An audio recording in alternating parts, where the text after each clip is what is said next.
Մի ժամանակ խոսել էի գռդոն բառի մասին, որը արհեստական ստեղծված բառ էր։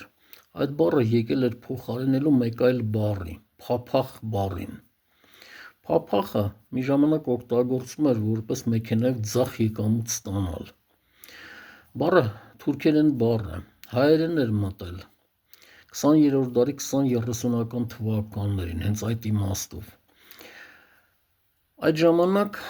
տրանսպորտը բավականին վատ էր, գյուղերից դեպի շրջկենտրոն և շրջկենտրոնից դեպի Երևան, և մարդիկ տեղափոխվում էին հիմնականում բեռնատարներով, գումարն էլ տալիս էին բեռնատարի վարորդին։ Տեղափոխվողները հիմնականում տղամարդիկ էին, բարձրանում էին թափք, նստում էին այնտեղ, վարորդն էլ բարձրանում էր այդ թափքի վրա և սկսում էր հաշվել ուղևորներին, ըստ նրանց գլխարկների՝ մի փափախ, երկու փափախ, երեք փափախ։ Այդպիսով առաջացավ այդ փափախ բառը որպես մեքենայով ձախ եկամուտ ստանալ։